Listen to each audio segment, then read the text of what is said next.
ایک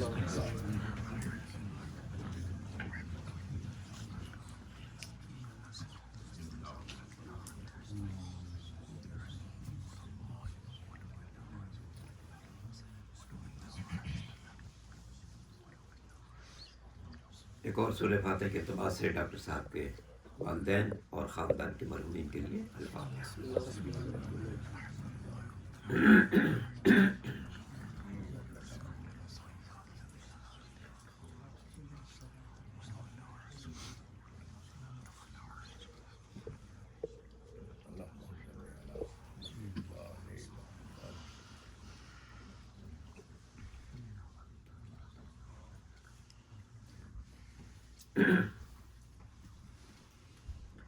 اعوذ باللہ السمیع العلیم من الشیطان اللعین الرجیم بسم اللہ الرحمن الرحیم الحمد للہ رب العالمین والعاقبۃ للمتقین والصلاة والسلام علی النبی الامی المکی المدنی العربی الہاشمی سیدنا و نبینا ابی القاسم محمد اللهم صل على محمد وآل محمد وآلہ الطیبین الطاہرین المعصومین المظلومین الغر المیامین الذین اذهب اللہ عنہم الرجس وطہرہم تطہیرا اللهم صل على محمد وآل واللعنة الدائمة على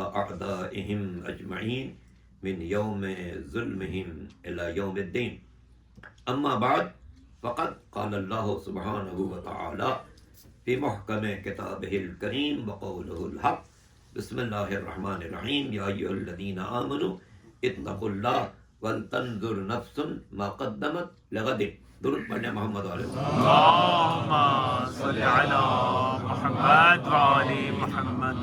بہترین کا نام آپ انتہائی واجب احترام استاد الشعراء شاہ کاظمی صاحب سے سماعت فرما رہے تھے. اللہ تعالیٰ ان کو صحت کے ساتھ طویل زندگی عطا فرمائے اور اسی طرح یہ ذکر محمد علیہ محمد کے لیے ہمارے قلوب کو منور کرتے رہے. جس بچے نے ماشاءاللہ تلاوت بھی کی، حدیث کتاب بھی پڑھی اور انعام بھی حاصل کیا، وہ بہت ہی مجھے واقعی اچھا لگ رہا تھا کہ وہ یہاں کے بچے عام طور پر یا تو وہ مشین ہاتھ میں لے کے اس میں سے رومن انداز سے پڑھ لیتے ہیں، لیکن تو پوری اردو کی کتاب سے دیکھ کے صفحہ پڑھ رہا تھا. تلاوت بھی اچھی کی، حدیث قصہ بھی بہت سے بڑوں سے اچھی پڑھی. درود پڑھنے اللهم صل على محمد وآل محمد. ایک بار اور درود پڑھنے اللهم صل على محمد وآل محمد. یاد ہے حضور بسم اللہ کمال کرتے ہیں. سورہ مبارکہ الحشر قرآن مجید کے سوروں میں سے اس کا نمبر 59 ہے، پارہ 28واں ہے، آیت 18ویں. ارشاد قدرت ہے یا ایھا الذین آمنوا، اے ایمان والو، اتقوا اللہ ولتنظر نفس ما قدمت لغد. اے ایمان والو اللہ سے ڈرو اور ہر شخص یہ دیکھے ما قدمت لغد، اس نے اپنی اگلی زندگی کے لیے کیا بھیجا ہے. تو بھیجا ہوگا وہی ملے گا، کچھ نہیں بھیجا تو کچھ نہیں ملے گا. ملے گا پھر بھی. چلیے لطف و کرم سے مل جائے گا. درود پڑھنے محمد. اللهم صل على محمد وآل محمد. آیت میں ایمان سے خطاب ہے، دو باتوں کا مطالبہ ہے.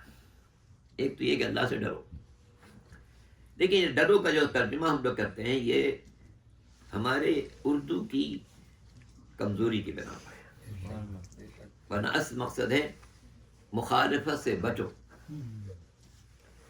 ڈرو وہاں پر بلکہ شے خوفناک ہو.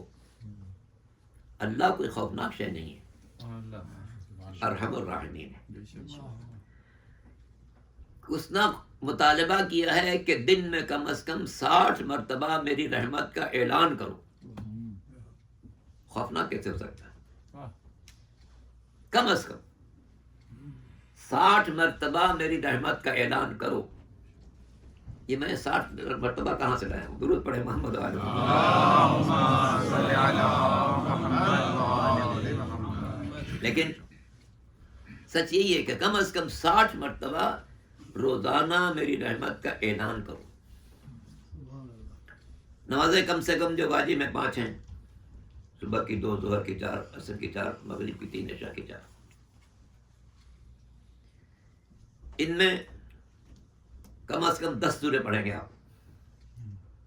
صبح کو دونوں سوروں میں 2 سورے، پھر ظہر میں ابتدائی 2 سورے، عصر میں ابتدائی 2 سورے، مغرب میں ابتدائی 2 سورے، عشاء میں 2 سورے. تو 10 دفعے سورہ نحل پڑھیں گے اور 10 دفعے کوئی اور سورہ پڑھیں گے، جو سورہ چاہیں پڑھیں، وہ اختیار ہے. سورہ بقرہ مت پڑھیے اگر صبح کی نماز پڑھ رہے ہیں، درود پڑھ لیں.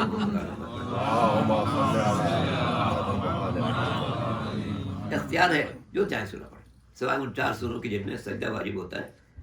21ویں پارے میں الف لام میم سجدہ، 24ویں پارے میں حامیم سجدہ، 27ویں پارے میں سورہ نجم اور 30ویں پارے میں سورہ اقرا بسم ربک الذی خلق. یہ واجب نماز میں نہیں پڑھ سکتے، لیکن باقی اس کے علاوہ جتنے سورے ہیں سب آپ ہر نماز میں پڑھ سکتے ہیں. تو 10 رکعتوں میں آپ 10 مرتبہ سورہ نحل پڑھیں گے. اور ہمارے یہاں کوئی سورہ بھی ہم بغیر بسم اللہ کے نہیں پڑھ سکتے. سورہ پڑھنے سے پہلے قرآن مجید میں بھی 114 سورے ہیں تو 114 بسم اللہ ہیں. سورہ توبہ کا آغاز بسم اللہ سے نہیں ہوتا، اس سے ایک کم ہو گیا، مگر سورہ نمل میں درمیان میں ایک بسم اللہ آ جاتا ہے، اس لیے تعداد پوری ہو جاتی ہے کہ جتنے سورے ہیں اتنے ہی بسم اللہ ہیں.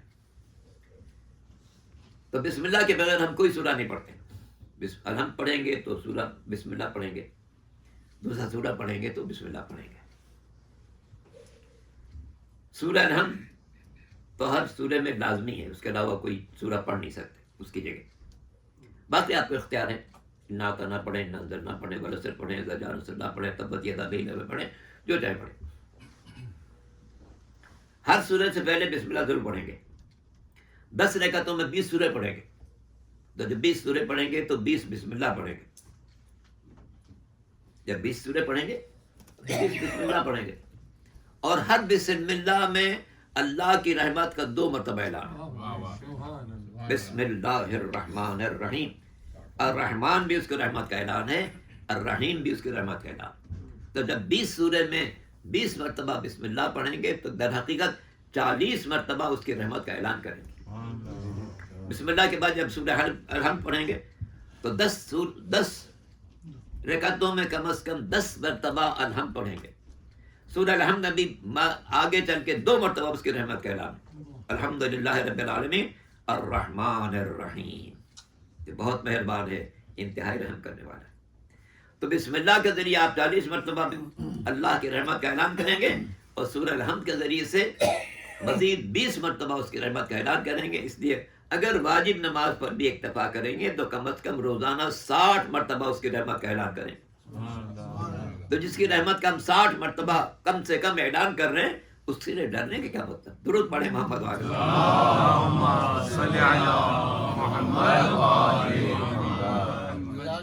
اصل ہے بچنا، مخالفت سے بچنا. بالکل جس ایسی ہی بات ہے جیسے جس انسان کو یہ ایک خیال ہے، احساس ہے کہ میرا والد مجھ پر انتہائی مہربان. جس انسان کو یہ احساس ہے کہ میرا والد مجھ پر انتہائی مہربان، وہ حتی الامکان کوشش کرے گا میں اپنے والد کی مخالفت نہ کروں. اگر یہ بات فطری ہے کہ جس شخص کو اپنے والد کے لطف و کرم کا جتنا زیادہ احساس ہوگا اس کی مخالفت سے اتنی ہی بچنے کی کوشش کرے گا. تو اے بندگان خدا، اللہ سے زیادہ مہربان کون ہو سکتا ہے؟ اس سے زیادہ شفقت کس کی ہو سکتی ہے؟ کوشش کرو اس کی مخالفت سے بچتے رہو. درود پڑھ لیں محمد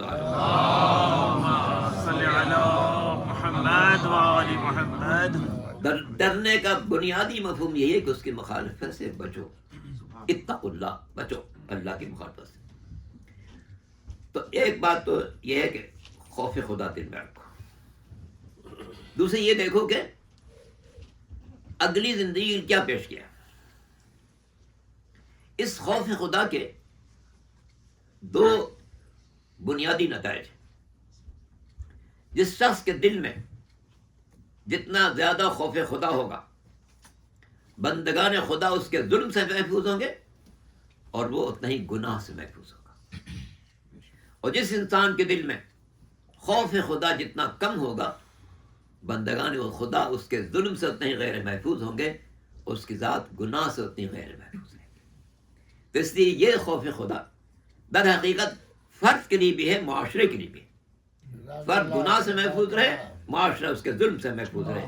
درود پڑھیں محمد اللهم صل على محمد وآل محمد. اور انسانی تاریخ گواہ ہے جس انسان کے دل میں خوف خدا ہو اس سے بندگان خدا کو کبھی کوئی ظلم نہیں پہنچا ہے. یہ چوری، یہ ڈکیتی، یہ رہزنی، یہ الا بلا، یہ سب ان لوگوں کی بنا پر ہے کہ جن کے دلوں سے خوف خدا جاتا ہے. اگلا فقرہ بل تنظر نفس ما قدمت لغد. ہر شخص یہ دیکھے اپنی اگلی زندگی کے لیے کیا بھیجا ہے، تلاش کریں. ایک جملہ جو سرکار سید الشہداء امام حسین علیہ السلام اللهم صل على محمد وآل محمد. بہت معروف ہے اور کثرت مقامات پر اس کا آپ مطالعہ فرمائیں گے. فرماتے ہیں اشدد حیازیمک للموت فإن الموت یاتیک. موت کے لیے کمر بستہ رہو، اسے کو یقیناً آ کر رہے گی. موت کی تیاری کرو، موت کی کمر بستہ رہو. کمر بستہ رہو پرانی بات ہو گئی تو آپ ہلکے الفاظ میں کہیں موت کے لیے تیار ہو. تو موت کی تیاری کیا ہے؟ میں غذا چھوڑ دوں، جلدی مر جاؤں. اپنے کو حادثات کے سپرد کر دوں، جلدی دنیا سے چلا جاؤں. کوئی ایسی دوا استعمال کروں کہ جلدی موت آ جائے. یہ سب باتیں حرام. خودکشی ڈائریکٹ بھی حرام، انڈائریکٹ بھی حرام. گلے پر پستول رکھ کے شوٹ کرنا یہ ڈائریکٹ ہے. کوئی ایسی چیز استعمال کروں کہ جلدی مر جاؤں، انڈائریکٹ. خودکشی دونوں حرام ہے. پھر یہ کیا مطلب ہے؟ امام نے فرمایا اپنے کو موت کے لیے تیار کرو. بعد کے کلام کی تشریح بیٹے سید الساجدین حضرت زین العابدین صلی اللہ علیہ وسلم اللهم صل على محمد وآل محمد. کہ مولا یہ جو آپ کے ابا جان نے فرمایا کہ موت کے لیے تیاری کرو، تیار رہو، یہ کیا مطلب ہے؟ فرمایا موت کی تیاری ہے، واجبات کو ادا کرو. دیکھو تمہاری ذمہ کیا واجب ہے. مرد 15 سال کا ہوا نماز روزہ واجب، لڑکی 9 سال کی ہوئی نماز روزہ واجب. انسان خود جائزہ لے اپنا کہ کیا جس دن مجھ پر نماز واجب ہوئی تھی اس دن سے مسلسل پڑھ رہا ہوں تو خوش قسمت ہوں. اگر کچھ نمازیں باقی ہیں، مثلا 25 سال کی عمر سے نماز شروع کی، اس کا مطلب میرے دل میں 10 سال کی نماز واجب ہے. بہتر ہے آج سے شروع کریں تاکہ خود اپنی زندگی میں ادا کریں. بعد میں اولاد ادا کرے گی یا نہیں، وہ خود بھی اپنی پڑھے گی یا نہیں. درود پڑھے محمد علیہ. اللهم صل على محمد وآل محمد. 10 سال کی میں نماز میرے ذمہ ہو اور پڑھنا شروع کر دوں، امید ادا ہو جائے گی. لیکن اگر اس سے پہلے مر گیا تو کہہ دوں گا پالنے والے میں نے تو شروع کر دی تھی، یہ فرشتے موت مجھے پکڑ لائے ورنہ میں پوری کر دیتا. تو 10 سال کی میں نماز میں پڑھنا شروع کروں، ادا ہو جائے گی انشاءاللہ. 5 دن کی نماز نہ پڑھوں کبھی نہیں ادا ہوگی. اگر 10 سال کی بے نماز میرے ذمہ ہے اور پڑھنا شروع کرو تو انشاءاللہ ادا ہو جائے گی. اس لیے یہ بات تو بالکل واضح ہے کہ منزل چاہے جتنی دور ہو، پہنچنے کی امید اسی کے لیے ہے جو سفر شروع کر دے. جس نے سفر شروع نہیں کیا پہنچے گا کیسے؟ درود پڑھے محمد علیہ. اللهم صل على محمد وآل محمد. ایک بات اور جو عرض کرنا چاہتا ہوں، اس شہر میں ماشاءاللہ سردی حساب سے پڑتی ہے. حساب کہوں یا یہ کہوں کہ بلا حساب پڑتی ہے، جیسا اجازت دعا فرما دیں. درود پڑھے محمد علیہ. اللهم صل على محمد وآل محمد. جب سردیاں آتی ہیں اور بچوں کو اسکول جانا ہوتا ہے یا گھر سے باہر جانا ہوتا ہے، اب اس کو اچھی طرح ڈھک دیتے ہیں، بہتر سے بہتر لباس پہنا دیتے ہیں، حفاظتی اہتمام کر دیتے ہیں کہ بھائی باہر موسم بہت خراب ہے، بیٹے دیکھو خیال کرنا موسم بہت خراب ہے. یہ فطری بات ہے، ہر شخص کرے گا. اگر بچے کو خراب موسم سے بچانا ضروری ہے تو کیا خراب ماحول سے بچانا ضروری نہیں ہے؟ ہر باپ کی ذمہ داری ہے جس طرح اپنے بچے کو موسم کی خرابی سے بچا رہا ہے اسی طرح ماحول کی خرابی سے بھی بچانے کی کوشش کرے. کبھی نہ سوچے کہ میں تو نیک ہوں میرا بچہ کیوں خراب ہو. حضرت نوح سے زیادہ ہم میں سے کوئی نیک نہیں. جناب عبد المطلب سے بڑھ کر کوئی نیک نہیں ہے. درود پڑھے محمد والے.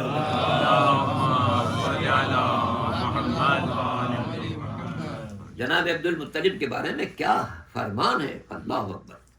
امام جعفر صادق علیہ السلام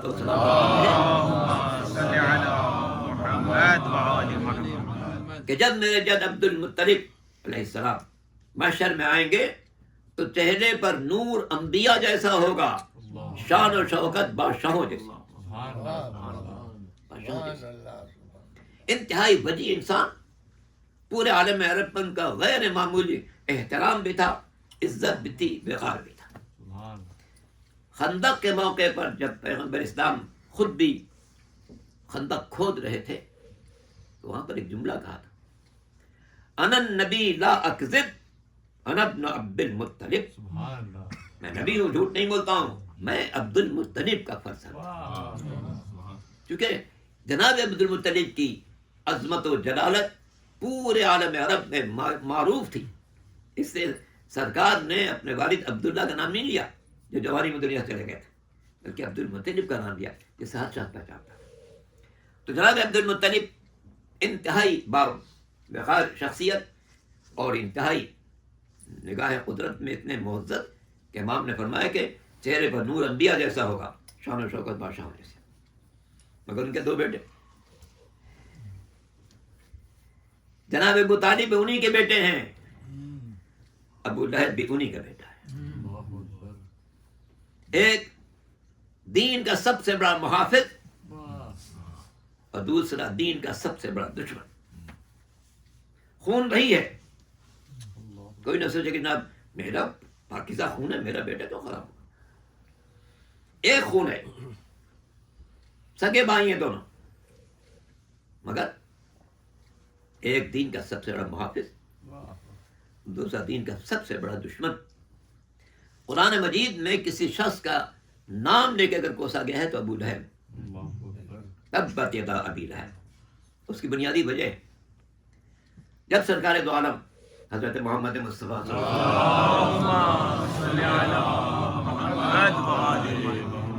قرآن آیات کے ذریعے, اپنے اخلاق کریمہ کے ذریعے, عقلی باتوں کے ذریعے, منطقی استدلال کے ذریعے کسی کو بالکل قریب کر لیتے تھے. تو یہ ابو لہب پہنچ جاتا تھا اور کہتا دیکھو بھائی یہ میرا بھتیجا ہے, میرے سامنے پلا بڑا ہے, اس کی بات مت سننا. آج کل اس پر ایک جنات مسلط ہو گیا ہے.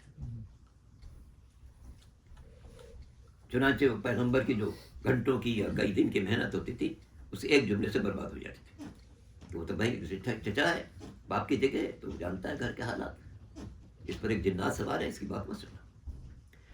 اتنے مقامات پر اس نے یہ بات کی کہ اللہ کا کی طرف سے یہ فرمان نازل ہوا کہ تبت یدا ابی, ہاتھ ٹوٹ جائے اس کے. دونوں میاں بیوی ایسی. ابو لہب بندوں کو بھڑکاتا ہے اور اس کی بیوی جنگلوں میں جاتی, خاردار جھاڑیاں کاٹ کے لاتی ہے اور رات کے وقت پیغمبر کے گھر کے اطراف میں پھیلا دیتی تاکہ صبح کا پیغمبر نکلے تو ان کا پیر ان جھاڑیوں میں الجھ جائے, زخمی ہو جائے. دوسری طرف سرکار مطالب جو 42 سال تک سرکار دو عالم خاتم الانبیاء حضرت محمد مصطفیٰ صلی اللہ علیہ وسلم ایسی شاندار کفالت فرماتے ہیں کہ اللہ نے کہا الم یجدک یتیما فآویٰ, اے میرے حبیب کیا ہم نے آپ کو یتیم پا کر آپ کی کفالت نہیں کی. یہ کفالت نگاہ قدرت میں اتنی محترم قرار پائی کہ اللہ نے اسے اپنی ذات کی طرف منسوب. اور جناب فاطمہ بنت اسد کے کیا عالم ہے کہ ان کو اللہ نے 4 بیٹے دیے, مگر ہر بیٹے سے زیادہ جس سے محبت کرتی تھی وہ سرکار دو عالم حضرت محمد مصطفیٰ صلی اللہ علیہ وسلم. ایک مرتبہ میں انہی علاقوں سے جا رہا تھا کراچی کی طرف، تو سفر تو لمبا ہوتا ہے، میں سوچا کیا کروں، تو کچھ اشعار ذہن میں آ گئے بسم اللہ معذرت کے ساتھ، ذہن نصیب ذہن نصیب اور اتفاقاً جناب ابو طالب کے بارے میں کوئی 20-22 اشعار ہو گئے تھے، مگر اس میں سے 2-3 یاد ہیں مجھے. ایک بار درود پڑھیں محمد علیہ وسلم. اللهم صل على محمد وآل محمد. میں نے عرض کیا تھا منفرد صاحب کردار ابو طالب تھے، منفرد صاحب کردار ابو طالب تھے، کفر کے سامنے دیوار ابو طالب تھے، کفر کے سامنے دیوار ابو طالب تھے. جب تھے کچھ لوگ پرستار منات و عزا، جب تھے کچھ لوگ پرستار منات و عزا، دین احمد کے پرستار ابو طالب تھے، دین احمد کے پرستار ابو طالب تھے. اور ظاہر ہے کہ چونکہ پورے عالم عرب سے ان کو مقابلہ کرنا تھا تو کتنی شجاعت ہونی چاہیے، کتنی بہادری ہونی چاہیے. تو عرض کیا ہے کیوں نہ ہوتے وہ شجاعان عرب سے بڑھ کر، کیوں نہ ہوتے وہ شجاعان عرب سے بڑھ کر، والد حیدر کرار ابو طالب. اللهم صل على محمد وآل محمد. نعرہ حیدری. کیوں نہ ہوتے وہ شجاعان عرب سے بڑھ کر، والد حیدر کرار ابو طالب تھے. برادران سنت کے ایک بڑے عالم دین جو اپنے فرقے میں امام کہے جاتے ہیں، امام المعتزلہ ابن ابی الحدید معتزلی، کیا خوبصورت بات انہوں نے کہی، لولا ابو طالب وابنہ لما مثل الدین شخصا فقاوا. اگر ابو طالب اور ان کے فرزند نہ آتے دنیا میں، آج یہ اسلام کی عمارت کھڑی نہیں ہو سکتی. اس کے بعد کہتے ہیں کہ وہ باپ ہے جس نے مکے میں تمام عالم عرب کا مقابلہ کیا، اور وہ بیٹا ہے کہ جو کبھی مکے میں دشمنوں کا مقابلہ کر رہا ہے، شب ہجرت مقابلہ کر رہا ہے، پھر مدینے میں مقابلہ کر رہا ہے. تو لولا ابو طالب وابنہ لما مثل الدین شخصا فقاما، اگر ابو طالب اور ان کے فرزند علی نہ ہوتے، دین کی عمارت کھڑی نہیں ہو سکتی تھی. درود پڑھ لیجیے محمد. اللهم صل على محمد وآل محمد. تو لولا ابو طالب وابنہ، بات آ گئی مولا کائنات امیر المومنین علی بن ابی طالب علیہ السلام کی. اللهم صل على محمد وآل محمد. تو برادر اہل سنت کی انتہائی معتبر کتاب ینابیع المودت لکھی ہوئی کس کی؟ فلسطین کے مفتی اعظم سلیمان قندوزی کی. اسے 2 حدیثیں آپ تک پہنچاؤں گا آپ کی زحمتوں کو مد نظر رکھتے ہوئے اور درود کی التماس کرتے ہوئے. اللهم صل على محمد وآل محمد. ینابیع المودت کتاب کا نام ہے، مؤلف کا نام ہے علامہ سلیمان قندوزی، جو فلسطین کے مفتی اعظم تھے. کیا لکھتے ہیں؟ ایک حدیث تو وہ ہے جو بہت مشہور ہے کہ یا علی انت منی بمنزلت ہارون من موسیٰ، اے علی تم میرے لیے ایسے ہو جیسے ہارون موسیٰ کے لیے تھے. یہ تو بخاری میں بھی ہے اور باقی کتابوں میں بھی ہے، مگر جو حدیث پیش کرنے والا سرکار فرماتے ہیں یا علی انت منی بمنزلت الراس من الجسد، علی تم میرے لیے ایسے ہو جیسے جسم کے لیے سر ہوا کر. سر جسم کی شناخت کا ذریعہ بھی ہے، حیات کا تسلسل بھی. سر جسم کی شناخت کا ذریعہ بھی ہے، حیات کا تسلسل بھی ہے. گویا پیغمبر بتانا چاہتے ہیں اگر مجھے پہچاننا چاہتے ہو تو علی کو پہچانو، اور اگر میری زندگی سے وابستہ رہنا چاہتے ہو تو علی ابن ابی طالب سے وابستہ رہنا. اللهم صل على محمد وآل محمد. اسی کتاب سے ایک اور حدیث، اور یہ حدیث بھی بڑی جامع. سرکار فرماتے ہیں، اور یہ بات واضح ہے کہ سرکار کی کوئی گفتگو بغیر وحی الہی کے ہو نہیں سکتی. سورہ نجم میں واضح ارشاد ہے وما ينطق عن الهوى ان هو الا وحی یوحى. میرا نبی اپنے خواہش سے کوئی کلام نہیں کرتا، وہ تو وحی الہی کی ترجمانی کرتا ہے. تو سرکار فرماتے ہیں من اراد ان ينظر الى آدم في علمه ولا نوح في صفوته ولا ابراہیم في خلته ولا موسى في هيبته ولا عيسى في زهده فلينظر الى وجه علي بن ابي طالب. اللهم صل على محمد وآل محمد. نعرہ حیدری. یا علی. فرماتے ہیں جو آدم کو ان کے علم میں دیکھنا چاہے، جو نوح کو ان کی صفت میں دیکھنا چاہے، جو ابراہیم کو ان کی خلت میں دیکھنا چاہے، جو موسیٰ کو ان کی شجاعت میں دیکھنا چاہے، جو عیسیٰ کو ان کے زہد و تقویٰ میں دیکھنا چاہے، اسے چاہیے کہ علی کو دیکھے۔ گویا جس انسان نے آدم کے زمانے میں زندگی گزاری، اس نے آدم کا علم تو دیکھا، نوح کی صفت تو دیکھ سکا۔ جس نے نوح کے زمانے میں زندگی گزاری، اس نے نوح کی صفت تو دیکھی، ابراہیم کی خلت نہ دیکھ سکا۔ جس نے ابراہیم کے زمانے میں زندگی گزاری، اس نے ابراہیم کی خلت تو دیکھی، موسیٰ کی شجاعت نہ دیکھ سکا۔ جس نے موسیٰ کے زمانے میں زندگی گزاری، اس نے موسیٰ کی شجاعت تو دیکھی، عیسیٰ کا زہد و تقویٰ نہیں دیکھا۔ جس نے عیسیٰ کے زمانے میں زندگی گزاری، اس نے عیسیٰ کا زہد و تقویٰ تو دیکھا، سابقہ انبیاء کے کمالات نہیں دیکھے۔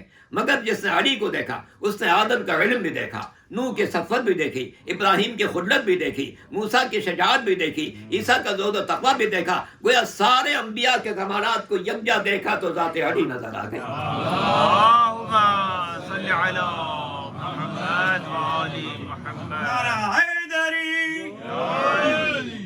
اس حدیث مقدس کا تقاضا یہ ہے کہ اس کے ہر پہلو پر گفتگو کی جائے۔ دیکھیں آدم کا علم کیسا تھا، اس کے مقابلے میں علی کا علم کیسا ہے۔ نوح کی صفت کیسی تھی، اس کے مقابلے میں علی کی صفت کیسی ہے۔ ابراہیم کی خلت کیسی تھی، جس کے مقابلے میں علی کی خلت کیسی ہے۔ موسیٰ کی شجاعت کیسی تھی، اس کے مقابلے میں علی کی شجاعت کیسی ہے۔ عیسیٰ کا زہد و تقویٰ کیسا تھا، جس کے مقابلے میں علی کا زہد و تقویٰ کیسا ہے۔ لیکن ظاہر ہے کہ آپ کا بہت زیادہ وقت نہیں لینا ہے، تھوڑا ہی سے لینا ہے۔ درود پڑھے محمد والے۔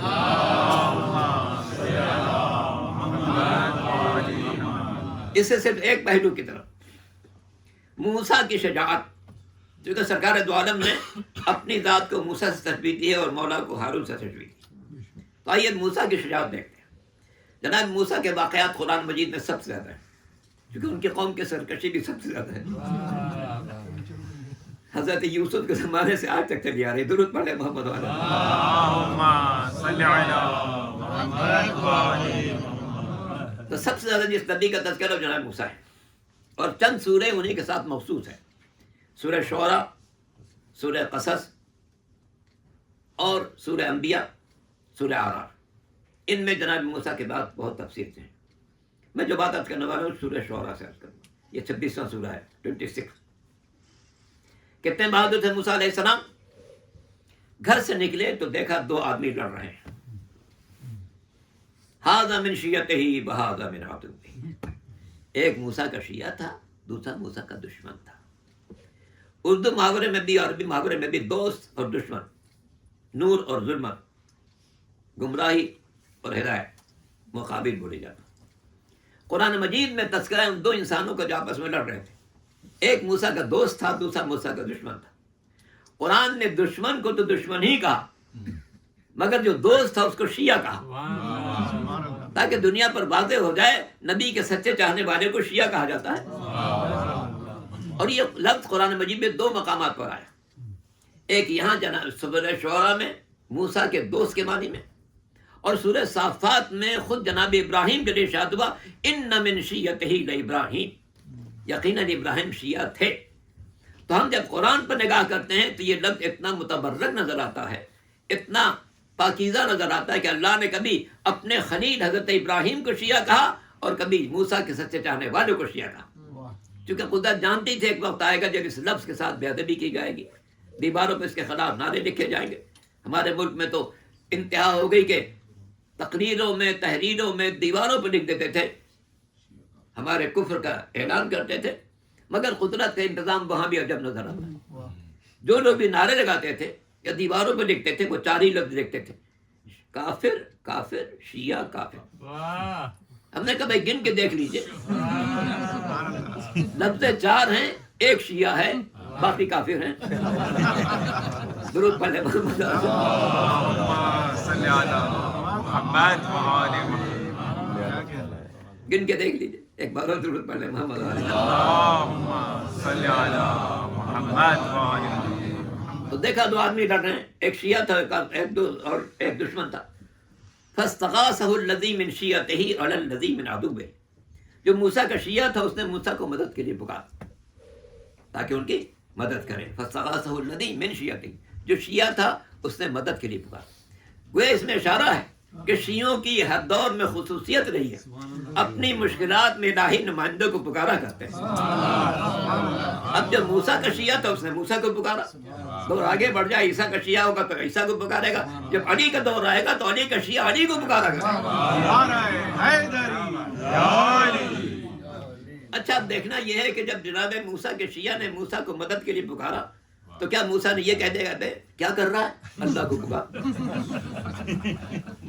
اللہ کو پکار، یا یہ کہ خاموشی سے گزر جاتا ہے کہ یہ ملنگ ٹائپ آدمی ہے، پتہ نہیں کیا باتیں کر رہا ہے، ایسا تو کچھ نہیں ہے نا۔ قرآن کے الفاظ کیا ہیں؟ فَاسْتَغَاثَهُ الَّذِي مِنْ شِيَّتِهِ عَلَى الَّذِي مِنْ عَدُوِّهِ، جو موسیٰ کا شیعہ تھا اس نے موسیٰ کو مدد کے لیے پکارا دشمن کے خلاف۔ کیا کیا موسیٰ نے؟ فَبَكَتَهُ فَقَضَى، موسیٰ نے ایک گھونسا مارا جس سے اس کی موت واقع ہو گئی۔ گویا جب الہی مدد آ جائے تو ایک ضرب کافی ہے۔ فَبَكَتَهُ فَقَضَى، ایک گھونسا مارا اور وہ مر گیا۔ اب ظاہر ہے کہ یہ کوئی ایسا واقعہ نہیں تھا کہ کوئی شخص ہاسپٹل میں پڑا ہو، دم اکھڑنے والا ہو، تھپڑ مارا ہو، دم اکھڑ گیا، ایسا تو نہیں تھا، بلکہ وہ قبطی اتنا قوی تھا کہ موسیٰ کے شیعہ پر غالب آ رہا تھا۔ اگر غالب نہ آ رہا ہوتا تو موسیٰ کا شیعہ خود ہی نہیں بٹ لیتا، مدد کے لیے کیوں پکارتا؟ مدد کے لیے پکارنے کی بات علامت اس بات کی کہ موسیٰ کا شیعہ مغلوب ہو رہا تھا اور قبطی غالب آ رہا تھا، تو ایک مضبوط قبطی کو موسیٰ نے گھوسا مارا اور اس کی موت واقع ہوئی۔ اس سے اندازہ کیا جا سکتا ہے جناب موسیٰ کتنے قوی انسان تھے کہ ایک مضبوط انسان کو گھوسا مارے اور اس کی موت واقع ہو جائے۔ یہی موسیٰ دربار فرعون میں آیا جہاں اس نے سارے جادوگروں کو جمع کر رکھا تھا۔ جادوگر آئے، انہوں نے اپنی رسیاں پھینکی، کچھ نے رسیاں کچھ نے لاٹھیاں۔ اب سارے دربار میں ہر طرف سانپ نظر آ رہے ہیں، بڑی تعداد، ایک خوفزدہ خوفناک منظر، ہر شخص دیکھ کر ڈر جائے گا، اچھا ہر طرف سانپ لہرا رہے ہیں۔ قدرت کا پیغام ہے، موسیٰ اپنا عصا پھینک دو۔ موسیٰ نے عصا پھینکا، اژدہا بن گیا۔ اس اژدہے نے سارے سانپوں کو نگل لیا، وہ لاٹھیاں بھی گم ہو گئیں، وہ رسیاں بھی گم ہو گئیں، اور نہ حجم بڑھا، نہ وہ موٹاپا پیدا ہوا، نہ کوئی تبدیلی آئی۔ جب جادوگروں نے یہ منظر دیکھا کہ ہم نے جو پھینکا وہ تو جادو تھا، مگر موسیٰ نے جو پھینکا وہ جادو نہیں ہے، اعجاز الہی ہے۔ یہ اعجاز الہی ہے کہ ایسا پھینکیں اژدہا بن جائے، وہ اژدہا سارے سانپوں کو نگل جائے، اس میں کوئی تبدیل نہ آئے۔ جب یہ جادوگروں نے یہ منظر دیکھا، قالوا آمنا برب العالمین، رب موسیٰ و ہارون، سب نے کہا ہم ایمان لائے اللہ پر جو کائنات کا پروردگار ہے، ہم ایمان لائے اللہ پر جو موسیٰ کا پروردگار ہے، ہم ایمان لائے اللہ پر جو ہارون کا پروردگار ہے۔ گویا ایمان مکمل اس وقت ہوتا ہے جب اللہ کا بھی تذکرہ ہو، اس کے صاحب شریعت نبی کا بھی تذکرہ ہو، نبی کے جانشین برحق کا بھی تذکرہ ہو۔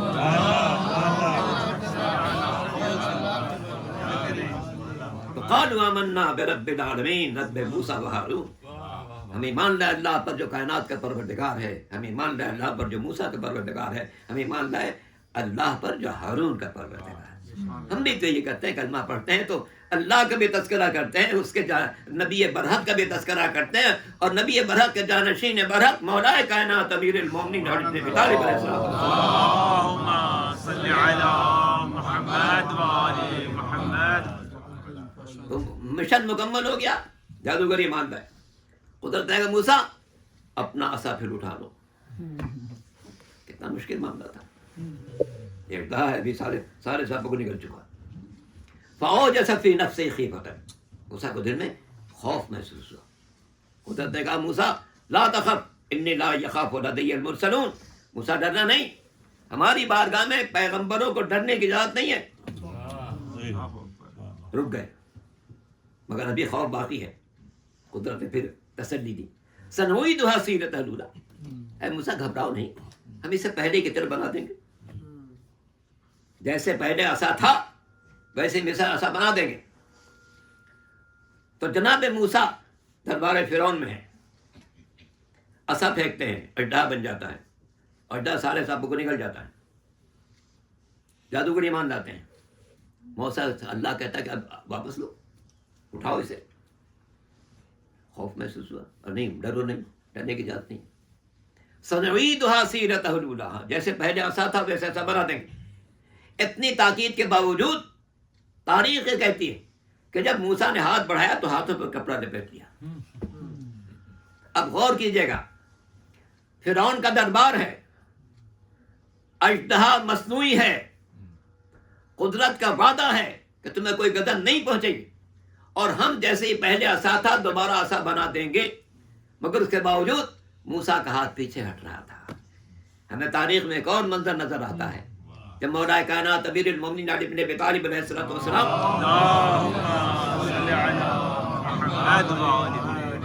ماں کے گہوارے میں ہیں، ایک اژدہا مولا کی طرف بڑھتا ہے، علی کے ننھے ننھے ہاتھ آگے بڑھتے ہیں اور کلے اژدر کو پکڑ کر یوں چیرتے ہیں کہ مورخ کو لکھنا پڑا جس نے بچپنے میں کلے اژدر کو چیرا اسی نے جوانی میں باب خیبر کو اکھاڑا. بات کہنے میں آتی ہے کہ وہ موسیٰ کی جوانی تھی، یہ علی کا بچپنا ہے. وہاں اژدہا مصنوعی تھا، یہاں اژدہا اصلی ہے. وہاں موسیٰ کا ہاتھ پیچھے ہٹ رہا تھا، یہاں علی کا ہاتھ آگے بڑھ رہا تھا. تو کہاں موسیٰ کی جوانی اور کہاں علی کا بچپنا. اسی لیے تو ہم کہتے ہیں کائنات میں واحد جوانی ہے جس کی صنعت اللہ کی طرف سے آئی اور مالک دو جہاں کی طرف سے حاطف غیبی نے اعلان کیا کہ لا فتح الا علی لا سیف الا ذوالفقار. کوئی جوان نہیں ہے علی جیسا، کوئی تلوار نہیں ہے ذوالفقار جیسی. مل کے درود پڑھ لے محمد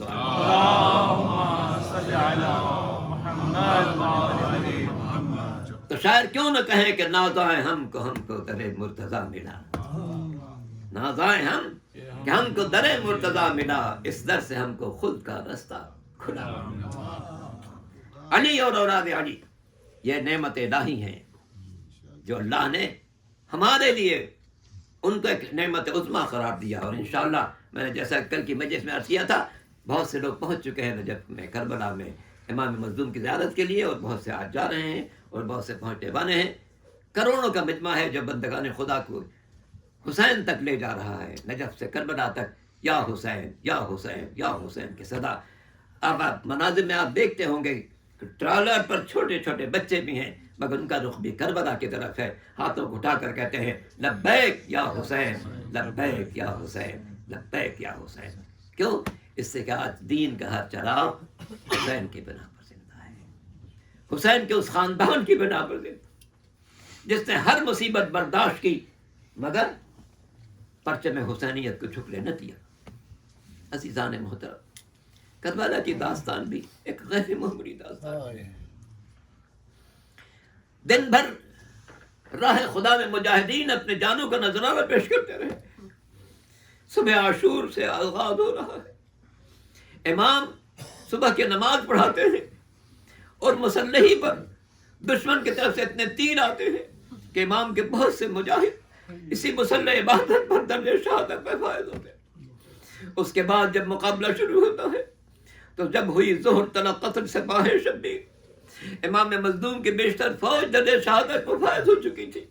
یہاں تک کہ ظہر کا وہ تقریب نزدیک آیا تو امام ابو ثمامہ سیلابی نے امام کی خدمت میں عرض کیا مولا ھذا اول وقت صلاۃ، مولا نماز کا وقت آ چکا ہے، ہم چاہتے ہیں زندگی آخری نماز آپ کے پیچھے ادا کریں تاکہ جب آپ کے نانا کی خدمت میں پہنچے تو کہہ سکیں اے اللہ کے رسول ابھی ابھی آپ کے نواسے کے پیچھے نماز پڑھ کر آ.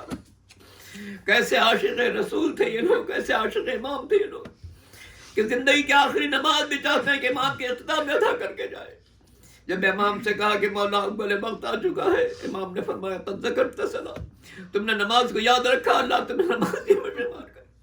پھر امام نے کہلوایا دشمنوں کی طرف کہ تھوڑی دیر کے لیے وقفہ کر لو، نماز سے رسول نماز ادا کر سکے. مگر دشمن کی طرف اس کا کوئی مثبت جواب نہیں ملا. تو امام کے دو مجاہد سامنے کھڑے ہو جاتے ہیں، ایک کا نام سعید لکھا گیا ہے، ایک کا نام زہیر قین لکھا گیا. دو کوشوں پر کھڑے ہو جاتے ہیں. دشمن کی طرف سے کوئی تیر آتا ہے، کبھی سعید آگے بڑھتے ہیں اپنے سینے پر لے لیتے ہیں، کبھی زہیر قین آگے بڑھتے ہیں اپنے سینے پر لے لیتے ہیں. سوچا جا سکتا ہے ایک ہے تیر کا لگ جانا اور ایک ہے آگے بڑھ کے تیر کو سینے پر لے لینا.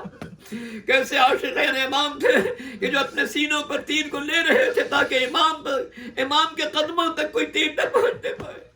اور جب جناب امام مظلوم نے نماز مکمل کی ہے تو سعید 19 تیر کھا کر زمین پر گر چکے تھے. امام کو آواز دی مولا میرا سلام قبول کر. امام سعید کے قریب گئے، اپنے زانوں پر سعید کا سر رکھ لیا. سعید نے عجیب جملہ کہا. امام نے کہا اے سعید کوئی تمنا ہو تو بیان کرو. کہنے لگے مولا بس اتنی تمنا ہے آپ اپنی زبان سے کہہ دیں میں تم سے راضی ہوں۔ اللہ اکبر، جس نے امام کی محبت میں سینے پر 19 تیر کھائے ہیں اس کی آخری تمنا یہ ہے کہ میرا امام اپنی زبان سے کہہ دے کہ میں تجھ سے راضی ہو گیا۔ یقیناً امام نے فرمایا ہوگا میں بھی راضی، میرا بابا علی مرتضیٰ بھی راضی، میرا جد محمد مصطفیٰ بھی راضی۔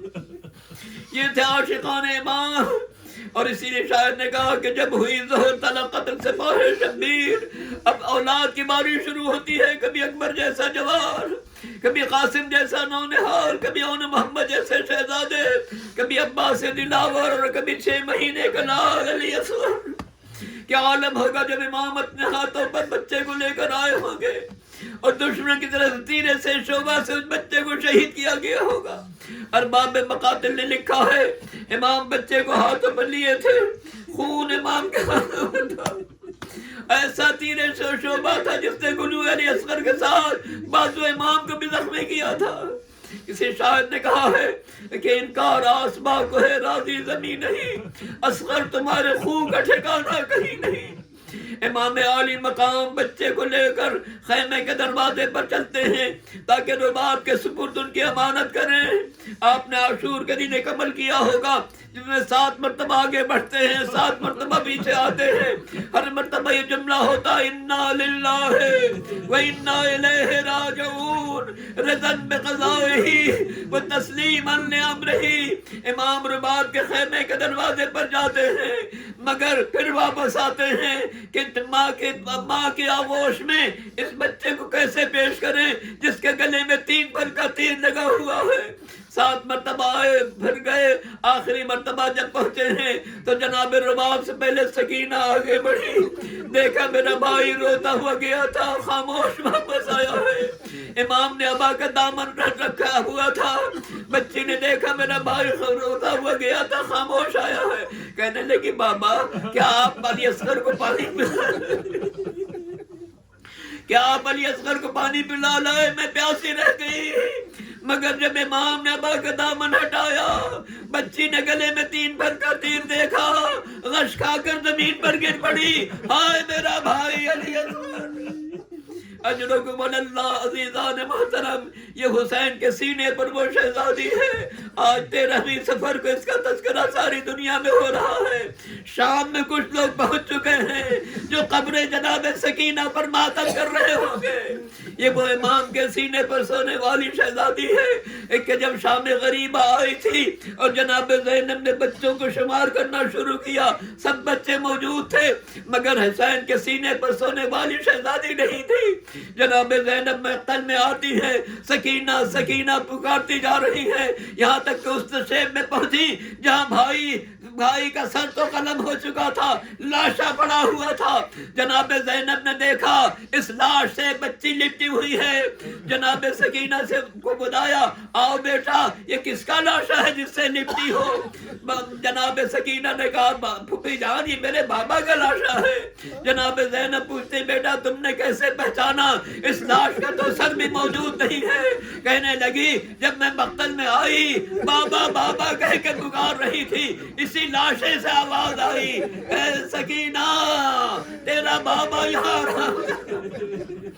اجرکم اللہ، بس 2-4 جملوں کی اور زحمت ہے۔ قید خانہ شام کے لیے لکھا گیا ہے کہ ایسا قید خانہ تھا جو نہ دن کی دھوپ سے بچا سکتا تھا نہ رات کی شبنم سے بچا سکتا تھا۔ اسی قید خانے میں ایک شام کو جناب سکینہ نے یہ منظر دیکھا کہ کچھ پرندے مشرق سے مغرب کی طرف جا رہے ہیں۔ بچی نے پھوپھی سے پوچھا اے پھوپھی جان یہ پرندے کہاں جا رہے ہیں؟ یہ پرندے کہاں جا رہے ہیں؟ جناب زینب نے فرمایا بیٹی شام ہو چکی ہے، یہ پرندے اپنے اپنے گھروں کو جا رہے ہیں۔ بچی نے پوچھا اے پھوپھی جان پرندے تو اپنے گھروں کو جا رہے ہیں، ہم اپنے گھروں کو کب جائیں گے؟ جناب زینب کیسے بچائے؟ اے بی بی قافلہ جائے گا مگر ایک چھوٹی سی قبر کو بنا کر جائے گا. آج بھی شام میں جائیں جہاں پر قید خانہ تھا وہاں پر بھی آج بھی ایک چھوٹی سی قبر موجود ہے. جناب سکینہ حسین کے سینے پر سونے والی شہزادی، جب ہم اس کی قبر پر جاتے ہیں وہ منظر نظر آتا ہے. کیسا عالم ہوگا جب ایک ننھی شہزادی شمر کے تماچوں کا سامنا کرتی رہی یہاں تک کہ زندان میں حسین کی بیٹی عالم آخرت کی طرف روانہ ہوئی. کیا عالم ہوگا بیویوں کا، کیا عالم ہوگا بیمار کربلا کا جب اپنی چھوٹی بہن کو غسل و کفن دینے کے بعد قبر میں اتارا جا رہا ہوگا. امام نے کربلا کا رخ کیا ہوگا. اے بابا ننھا بھائی بھی شہید ہوا. اس کی بہن بھی اپنے بابا کے پاس پہنچ گئی. افلاک سے آواز آ رہی تھی، واہ حسین، ہائے حسین. شبیر کا ماتم چاند میں ہے، شبیر کا ماتم تاروں میں. خدا بندہ اس مجلس اعزا کو اپنی بارگاہ میں قبول فرما. ہم سب کو کربلا، نجف، سامرہ، کاظمین کے ساتھ ساتھ شام کی زیارت نصیب فرما. ہم آ جائیں جناب زینب کو بھی سلام کریں، شہزادی کو بھی سلام کریں، امام کی دختر نیک اختر کو بھی سلام کریں، اس قید خانے کو دیکھیں جہاں آل محمد کو رکھو گے. اے پالنے والے ہماری اس مجلس اعزا کو اپنی بارگاہ میں قبول فرما. جس کم سن شہزادی نے تلاوت بھی کی اور حدیث قصہ بھی بڑے اہتمام سے پڑھی، اس کے بعد آج جو سلام پیش کیے گئے ڈاکٹر صاحب نے خود بھی سلام پیش کیا. انتہائی واجب احترام شہاب کاظمی صاحب نے جناب سکینہ کے بارے میں انتہائی مرصع نظر پیش کی اور جن برادران نے سلام پیش کیے ان سب کی خدمات کو اپنی بارگاہ میں قبول فرما. اس مجلس اعزا کو اپنی بارگاہ میں شرف قبولیت عطا فرما. جہاں جہاں مظلوم کربلا کے مجالس ہو رہے ہیں ان سب کو قبول فرما. تمام عزاداروں کی توفیقات میں اضافہ فرما. ماتم کی صداؤں کو بلند فرما. نواخانوں کو ان کے اجر جمیل عطا فرما. اے میرے مالک، روئے زمین پر جہاں جہاں آل محمد کے چاہنے والے زندگی گزار رہے ہیں سب کے جان و مال عزت آبرو کی حفاظت فرما. جنت البقیع کی تعمیر نو کے اسباب فراہم فرما. دنیا کے مظلوموں کی مدد فرما. فلسطین کے مظلوموں پر رحم فرما. ان کے خلاف جو جاری ہے تو اس کا خاتمہ فرما. میرے مالک، روئے زمین پر امن امان قائم فرما. قائم آل محمد کے ظہور میں تعجیل فرما. مقدمات مقدسہ کی ہم سب کو زیارت نصیب فرما. روز محشر محمد و آل محمد کی شفاعت نصیب فرما. ربنا تقبل منا انک انت السمیع العلیم برحمتک یا ارحم الراحمین. ماتم حسین.